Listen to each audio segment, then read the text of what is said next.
Yeah, this is Imogiri Boys.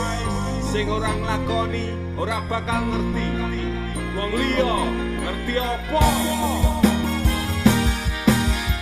Wong liya ngerti apa tentang aku.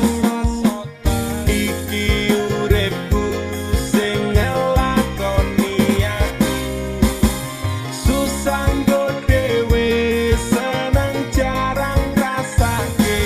Mung maca bakok ben ketok kuwate.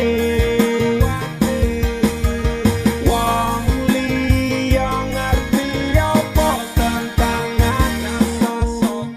Apik elekku tok pandang sebelah matamu.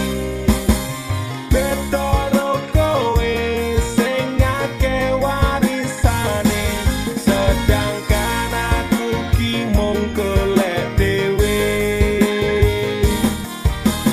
Nek ra reti tulung rasa tangkeman gosip kana kene kowe golek perhatian harus validasi niatmu golek rai urip kudu kompetisi aku ra pengen nyaingi aku anak broken home wong tuwa ora akur tapi tetep bersyukur senajan uripku hancur kebacut lahir lanang masalah tak adepi tetep ngantek jejak keluarga nomor 1. Aku ra ngurus nek ame mbok rasani, wis kemaki kawan bayi.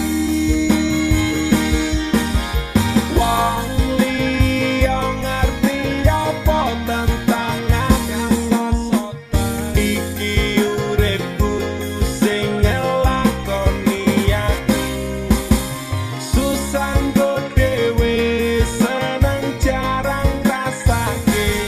Mung maca bakok ben ketok kuwate. Wong liya ngerti apa tentang aku. Apik elekku tok pandang sebelah matamu. Beda karo kowe sing akeh warisane, sedangkan aku ki mung golek dhewe. Aku kowe beda blas ra ono sing padha aku wong ora duwe kowe ngandelke wong tuwa modal nesu mansalawan dituruti perumahan beda karo aku kudu nyambut gawe tekan Jepang beban keluarga tak tanggung pendak sasi kirim duit tinggal kebutuhan pendak tanggal siji cuma modal bismillah lelahku menjadi lillah uripku kebak fitnah tapi alhamdulillah Ora ngurus nek ame mbok rasani, wis kemaki kawan bayi.